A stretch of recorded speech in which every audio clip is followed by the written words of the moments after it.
Et bonsoir Clémentine Autain. Bonsoir. Merci d'avoir accepté notre invitation. Vous êtes députée écologiste et sociale de Seine-Saint-Denis, Je candidate représente le mouvement l'après, et vous êtes aussi candidate déclarée à l'élection présidentielle de 2027, ou en tout cas à la primaire de la gauche si elle a lieu. On va y revenir. D'abord, l'Iran, alors que la répression s'intensifie, on le voyait à l'instant dans le rappel des titres. Les réseaux sociaux sont inondés de messages de soutien au peuple iranien, et parmi les images qui circulent, vous les avez peut-être vues, il y a notamment ces photos de femmes iraniennes des années 60-70. On a du mal à y croire et à l'imaginer. Victoria Roussel, ces images qui véhiculent un sentiment de liberté totale pour les femmes avant l'instauration de la République islamique. Mais qu'en est-il vraiment? Vous nous aidez à décrypter ce soir ces images, Victoria Roussel, de la cellule Vrai ou Faux de France Info. Alors effectivement, il y a beaucoup d'images qui circulent sur les réseaux sociaux. On voit des femmes iraniennes exercer des métiers militaires ou d'hôtesse de l'air, aller à l'université et même faire la une des magazines de mode de l'époque sans voile et les jambes en partie dénudées. Alors les commentaires qui accompagnent ces photos, ils parlent d'une vie quasi occidentale où les femmes elles étaient totalement libres sous le règne des chahs d'Iran. Mais nous, on s'est demandé ce qu'il en était vraiment. Et parmi les images qu'on a trouvées à l'INA, donc celles que vous allez voir, elles datent des années 70. Eh bien, on voit effectivement dans les rues de Téhéran des femmes habillées à la mode occidentale, entre guillemets, bras nus et en jupe. Et c'est vrai que sous le règne de Mohamed Reza Pahlavi, la situation elle évolue pour les femmes, notamment dans les années 60 avec la Révolution blanche. Elles obtiennent par exemple le droit de vote en 1963. Elles peuvent accéder aux études supérieures et elles entrent dans la fonction publique comme juge ou ministre, par exemple.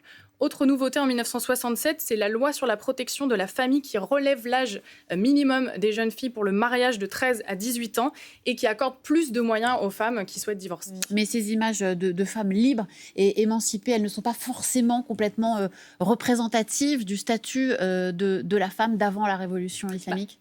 Effectivement, déjà rien que dans les grandes villes, le code vestimentaire, il n'était pas partout le même. Je discutais avec une spécialiste du féminisme iranien qui s'appelle Irène Ansari, qui a grandi en Iran et qui me disait qu'à Téhéran même, dans certains quartiers du sud de la ville, on voyait très rarement des jeunes femmes en jupe. Et quand c'était le cas, quand elles en portaient, elles pouvaient être malmenées. Et elle m'a aussi confirmé que dans les zones rurales, qui étaient très conservatrices et souvent défavorisées, où la religion et le patriarcat sont très forts, eh bien, malgré les nouvelles lois, beaucoup de familles continuaient de marier leurs filles en bas âge et à leur interdire l'école ou le travail. Donc quand on prend un petit peu de recul sur ces images, on comprend que dans les années 60-70, le droit des femmes, il n'était pas si généralisé que ça en Iran. Et puis il faut avoir conscience aussi qu'en ce moment, ces photos, elles sont aussi utilisées par ceux qui souhaitent le retour des chahs d'Iran. Donc ces images, elles sont vraies, mais elles donnent une image partielle et un peu idéalisée de l'Iran pendant la monarchie. Merci de nous avoir aidé à prendre un peu de recul avec ces images. Victoria Roussel de la cellule Vrai ou Faux de France Info. Rendez-vous hebdomadaire avec toute l'équipe, c'est le samedi à 20h. Absolument. Merci beaucoup. Victoria, Clémentine Autain, sur l'Iran. Est-ce qu'on laisse le régime écraser aujourd'hui le mouvement de révolte dans le sang, comme ça a l'air d'être le cas, ou est-ce qu'on intervient? Est-ce que les États-Unis, qui semblent étudier cette option, est-ce que vous dites, pour une fois, finalement, le nouvel interventionnisme de Donald Trump, il pourrait avoir du bon? Vous m'avez vu venir. Mais c'est vrai qu'on peut se poser la question. Je ne suis pas d'accord avec l'idée que Donald Trump pourrait venir libérer le peuple iranien. Il n'est pas un ami de la liberté, il en est un ennemi. Il agit comme puissance prédatrice, il a aussi des intérêts. Donc pour moi, l'intervention nécessaire, elle doit se situer dans le cadre des règles internationales et non pas sous l'égide des États-Unis qui se vivent comme les nouveaux gendarmes du monde. La solidarité avec le peuple iranien, elle est indispensable. Aujourd'hui, ce qui se passe est insupportable.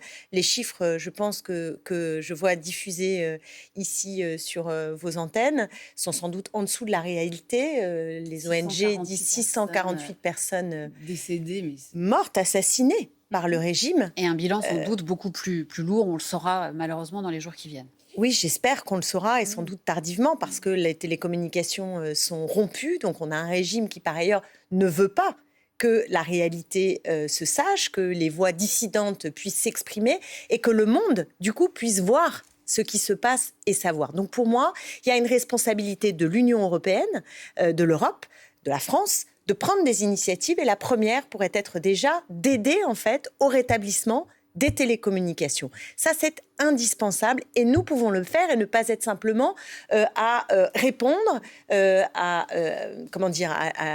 part être sans arrêt passif devant les actions, les actes posés, les déclarations de Trump. Mais on laisse les manifestants face à un régime qui leur tire dessus à balles réelles ? Certainement pas, et c'est pour ça que je vous dis que nous devons agir. Mais pour agir, il faut le faire dans le cadre du droit international. Or, Donald Trump, il l'a dit encore dans le New York Times ce week-end, il n'en a rien à faire des règles de droit. Ce n'est pas son problème.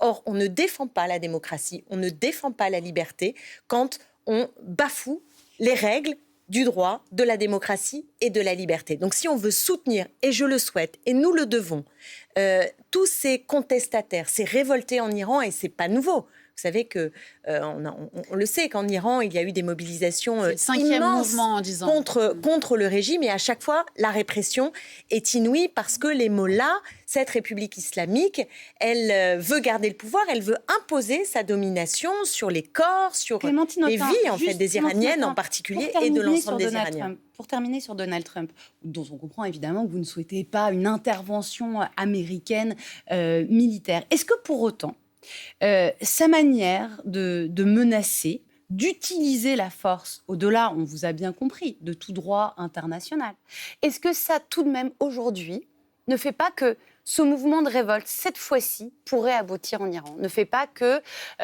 finalement, le régime iranien répond peut-être différemment ? Est-ce que cette menace d'un Donald Trump, aussi insupportable politiquement que cela puisse vous paraître, peut-être plus efficace ? Qu'il y ait des sanctions, qu'il y ait des menaces à l'échelle internationale contre le régime des mollahs, c'est l'évidence qu'il faut en prendre. Est-ce que c'est immédiatement sur le terrain militaire ? Je pense qu'avant, l'ONU, l'Union européenne a tout un arsenal possible de menaces et de sanctions. Pour l'instant, ça n'a pas trop marché. Et par ailleurs, pour l'instant, ça n'a pas trop bien marché, je suis d'accord, mais est-ce qu'on l'a fait ? Quelle initiative a pris l'Union européenne ? Est-ce que l'ONU est saisie aujourd'hui et prend des initiatives des sanctions légitimes ? Non, le multilatéralisme, il n'y a pas absolument rien qui est fait. Le multilatéralisme, vous savez, a été affaibli. C'est une réalité, je le regrette. Est-ce qu'on veut la loi du plus fort et la prédation, qui est le modèle de Trump, ou est-ce qu'on veut le droit international, la coopération, la mise en commun ? Ce sont deux visions du monde qui sont opposées. Moi, je suis du côté du droit et de la liberté véritable. Et donc, si on veut soutenir le régime iranien, il faut le faire avec les règles du droit international. Quand, par exemple, on a pris la sanction vis-à-vis de Benyamin Netanyahou pour dire que c'est un criminel de guerre, c'est une sanction qui a des effets. Je ne dis pas que ça a été immédiat et je ne dis certainement pas que nous avons suffisamment agi pour empêcher le génocide à Gaza. Mais quelque chose a été fait. Mais l'ONU peut aujourd'hui prendre des décisions de cette nature et qualifier le régime des mollahs. Donc il faut agir, il faut soutenir ces révoltes et j'espère en effet que cette fois-ci nous allons réussir à en finir en Iran avec le régime des mollahs. Le Venezuela sans Nicolas Maduro, est-ce que c'est une bonne nouvelle pour les Vénézuéliens ? La question c'est comment on peut là aussi faire vivre la démocratie. Oui, mais la question que je vous pose, c'est une bonne nouvelle ? Oui, mais sauf que votre question, elle s'inscrit dans un cadre qui est le cadre de la capture au mépris du droit international par Trump de Nicolas Maduro. Donc dans ce cadre-là, ça ne peut pas fonctionner. Ça ne peut pas fonctionner. Vous pouvez dire c'est une bonne nouvelle pour les Vénézuéliens, mais je regrette la manière dont ça a été fait. Non, j'attends de voir. Il n'y a pas Maduro, il va y avoir quoi derrière ? Est-ce que dans ce cadre de cette capture, vous pouvez garantir la souveraineté du peuple vénézuélien ? Vous le pensez sérieusement ?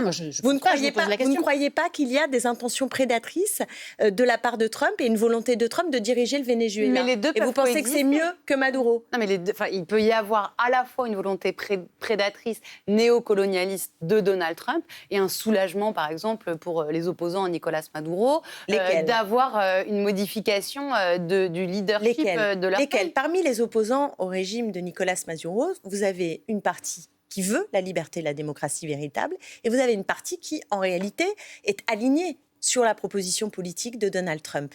Voilà. Donc, ceux qui se réjouissent aujourd'hui, ce sont d'abord ceux-là. Il y a aussi une partie du peuple vénézuélien. Est-ce que, par exemple, il y a eu cette polémique, est-ce que vous, Nicolas Maduro, vous le qualifiez de dictateur ? Oui, bien sûr. C'est pas parce qu'on conteste l'impérialisme américain, et notamment sous l'égide de Donald Trump, que l'on ne doit bégayer, chercher ses mots pour qualifier le régime de Maduro. Mathilde Panot de la France Insoumise n'a pas voulu répondre à cette question. Est-ce que c'est une faute politique de sa part ? Je ne suis pas d'accord avec cette forme de campisme. Vous savez, le campisme, c'est quand on est opposé à l'impérialisme, et en l'occurrence à l'impérialisme des États-Unis, et que du coup, puisque les Américains, les États-Unis de Donald Trump sont nos ennemis, alors on estime que leurs ennemis sont nos amis. Et que si on qualifie le régime de Maduro pour ce qu'il est, c'est-à-dire un régime autoritaire, alors on ferait défaut au combat contre Donald Trump. Je ne crois pas. Moi, je pense qu'il faut être aligné sur les principes. Et encore une fois, mon principe, c'est le droit international, c'est la démocratie. Et je vous assure que si on commence ici, et je l'entends là dans vos questions sur le plateau, à se dire que, bon, après tout, si c'est efficace, on s'est débarrassé de Maduro, on peut agir avec la loi du plus fort, eh bien nous allons vers un monde où ce sera le jeu des puissances et où à la fin, vous allez voir la catastrophe pour les pays du Sud, vous allez voir la catastrophe pour l'Europe. Ce n'est pas de ce monde dont je rêve, ce n'est pas celui que je propose, et je pense que si nous ne tenons pas tête à ces façons de faire, c'est à la fin la guerre des identités à l'échelle mondiale et l'impérialisme avec aussi sa logique de guerre qui avance. Et donc, moi je crois qu'il y a urgence à ce que l'Union européenne, l'Union européenne, je ne sais pas si elle peut le faire. Van der Leyen s'est assise sur le canapé de Donald Trump au moment des droits de douane, complètement sidérée, et elle n'est pas sortie de cette sidération. Je pense que dans cette bascule du monde, l'Europe doit être à l'offensive pour proposer un autre ordre du monde. Et cet ordre du monde, il doit être fondé sur la justice, le droit, les règles, et sur la coopération et la mise en commun des ressources et des richesses. Vous voyez, c'est une toute autre logique que la prédation et que la loi du plus fort. Et si on se sort de ça, c'est-à-dire que si on n'est pas aligné sur ces principes, et donc ce qui nous permet de qualifier le régime de Maduro, ce qui nous permet d'être très clair aussi sur le régime des mollahs, et à chaque fois de savoir que ce qui nous porte, c'est la démocratie, c'est la liberté véritable, c'est la justice, c'est le partage des richesses et des ressources. Clémentine Autain, on passe à l'actualité politique française. Marine Le Pen sera demain de retour devant la justice dans l'affaire des assistants parlementaires européens du RN. C'est le procès en appel. En première instance, elle avait été condamnée à 5 ans d'inéligibilité avec exécution immédiate. Ça sera tout l'enjeu de savoir si cette peine est confirmée. La Cour d'appel de Paris a entre ses mains le destin d'une des principales responsable politique de notre pays. Est-ce que ce n'est pas trop ? Est-ce que ce n'est pas trop lourd comme responsabilité pour 3 magistrats ? La responsabilité de la justice, c'est de lutter contre la corruption. Donc elle fait son travail, elle doit pouvoir continuer à faire son travail, lutter contre la corruption en politique. Là aussi, vous entendez ces voix qui sont assez nombreuses depuis la condamnation en première instance de Marine Le Pen, dire c'est pas à la justice, c'est pas au juge de dire qui doit pouvoir être candidat ou pas. La justice, elle juge des faits de corruption. C'est son travail. Donc il y a des lois que nous avons d'ailleurs adoptées qui sont claires. Il faut sortir de cette corruption. Il faut que des condamnations puissent avoir lieu quand des faits sont reprochés, étayés. Moi, je ne suis pas magistrate, je n'ai pas d'avis personnel sur le dossier, mais je respecte le travail de la justice en la matière en particulier. En revanche, vous pouvez avoir un avis sur l'exécution provisoire, c'est-à-dire l'application immédiate d'une sanction avant que la personne condamnée soit allée au bout de la démarche judiciaire. C'est ce qui fait débat dans la classe politique et pas uniquement dans les soutiens de Marine Le Pen. Il y a eu plusieurs voix qui se sont interrogées justement. Est-ce que vous pensez que dans le cas de Marine Le Pen, qui pourrait donc être empêchée d'être elle-même d'être candidate à la présidence de la République, est-ce que cette exécution provisoire, elle ne pose pas question, ou en tout cas, elle fragilise justement la justice avec cette possibilité derrière des soutiens de Marine Le Pen de dire, vous voyez, c'est une décision politique et pas une décision de justice. Moi, une décision de justice, si elle est fondée, qu'on soit président de la République ou candidat à la présidence de la République, pour moi, c'est pas un élément qui doit intervenir. On juge en fonction des faits et du code pénal, c'est-à-dire ces faits sont étayés et comment ils sont punis. C'est le droit qui doit agir. Et si on ne respecte pas ça, je ne sais pas comment on peut faire une république toutes et tous ensemble. Je pense que c'est un enjeu de fondement même du fait républicain. Parce que ça voudrait dire que la justice pour les politiques, elle est différente de la justice pour tout un chacun. Eh bien, ça, c'est pas possible. Oui, parce que l'exécution provisoire s'applique, il faut le préciser, dans beaucoup d'autres Et d'ailleurs, ce sont les mêmes souvent. Cas. Vous aurez remarqué que ce sont souvent ceux qui demandent un durcissement incroyable, des peines, des doubles peines, des incarcérations immédiates. Ce sont les mêmes qui aujourd'hui vous disent « Ah, mais pour Marine Le Pen, attention, ce serait incroyable qu'il y ait l'exécution provisoire ». Donc je pense qu'il y a un deux poids, deux mesures que moi, en tout cas, je n'accepte pas. Je pense qu'il faut être extrêmement prudent dans le rapport avec la justice et cohérent. Et donc pour moi, elle doit être, encore une fois, jugée sur les faits, avec, je dirais, l'armada du code pénal dont nous disposons. Si Marine Le Pen est empêchée, c'est Jordan Bardella qui sera le candidat du Rassemblement national. Il est encore plus populaire qu'elle. Est-ce que vous, qui la êtes popularité ne fait pas le une vote, opposante, je vais aller savez. au bout de ma question. Si, vous, qui êtes une opposante au Rassemblement national, est-ce qu'il vous inquiète davantage, finalement, que Marine Le Pen? Non, ce qui m'inquiète, c'est la vague internationale, réactionnaire, autoritaire. Voilà, ça, c'est un motif très fort d'inquiétude. C'est aussi le climat médiatico-politique dans lequel nous nous trouvons, qui, je trouve, n'est pas à la hauteur de la gravité du moment. Et c'est aussi l'état de la gauche, je vous le dis franchement, c'est-à-dire que je ne peux pas juste être inquiète de l'arrivée possible au pouvoir de l'extrême droite. Mon inquiétude, elle est, est-ce que la gauche et les écologistes seront en état d'être au rendez-vous, sérieusement, à la hauteur de la responsabilité On va parler de la gauche dans un instant, mais d'abord, je voudrais vous entendre sur cet extrait de la conférence de presse de Jordan Bardella cet après-midi, qui était interrogé sur sa compétence et son manque d'expérience. C'est un des reproches qui lui est fait souvent. Écoutez sa réponse. Je pense que les Français jugeront très sévèrement, ce qui relève, me concernant, bien souvent d'un mépris de classe et d'un mépris social. Oui, de la part de gens qui considèrent que parce qu'on n'a pas fait les grandes écoles, on ne devrait pas pouvoir exercer des responsabilités ou être à la tête d'un gouvernement. Il y a beaucoup de Français dans notre pays qui n'ont pas fait l'ENA et qui ont réussi. Il est victime d'un mépris de classe, Jordan Bardella, d'une certaine manière. C'est la manière qu'il a de se victimiser. Après, je ne trouve pas que la critique fondée sur « il n'a pas le niveau » soit la meilleure critique à l'égard d'un des leaders de l'extrême droite. Je pense qu'il faut attaquer politiquement le projet du Rassemblement national qui conduirait à la guerre des identités. Vous savez, le débat en 2027, il va être assez simple. Soit on continue dans cette maudite politique de l'offre, c'est-à-dire la fameuse politique qui sert les ultra-riches et les grands groupes économiques à flot, plein de budgets publics, au mépris des services publics, au mépris de la protection sociale, de la sécurisation de nos vies. Ça, c'est la continuité. On continue d'aller dans le mur. On sait que jamais ça ne ruisselle, ça ne fonctionne pas. Et au contraire, ça conduit même dans le rouge budgétaire.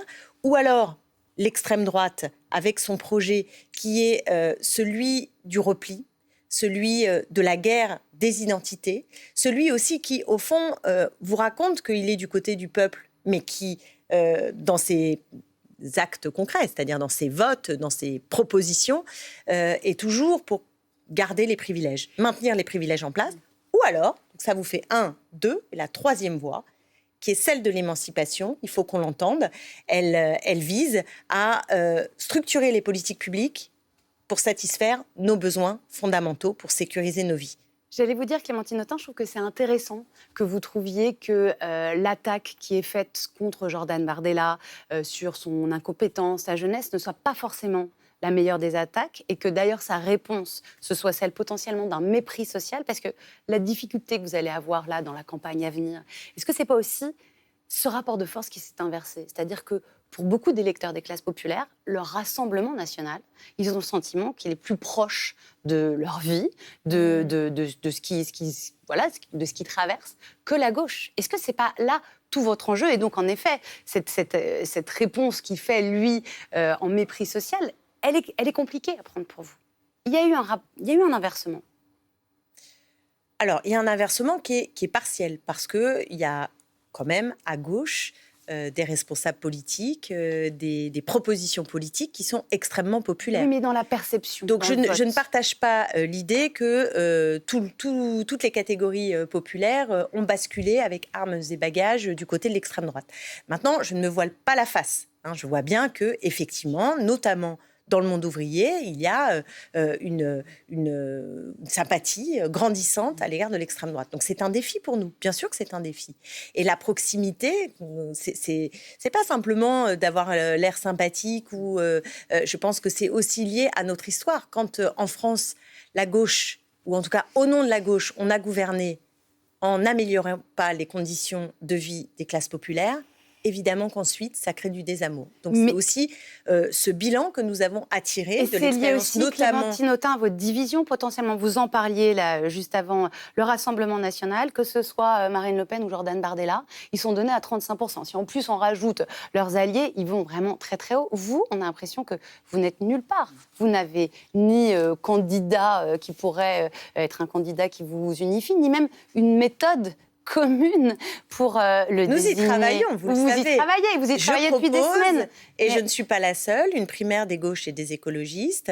À Bagneux, en juillet dernier, vous avez Lucie Castet qui a proposé à toutes les forces du nouveau Front populaire de venir construire cette primaire. Je sais, mais sans Jean-Luc Mélenchon et sans Raphaël Glucksmann, donc c'est un peu compliqué. Oui, mais vous savez très bien que s'il y a et Jean-Luc Mélenchon et Raphaël Glucksmann, alors nous donnons les clés du pays potentiellement à l'extrême droite. Donc, je ne vais pas me résigner devant cette situation, mais me battre pour qu'on ait une solution émancipatrice dans ce moment de bascule et de gravité pour mon pays et pour le monde. Donc, Vous croyez toujours à la primaire ? Bien sûr, absolument.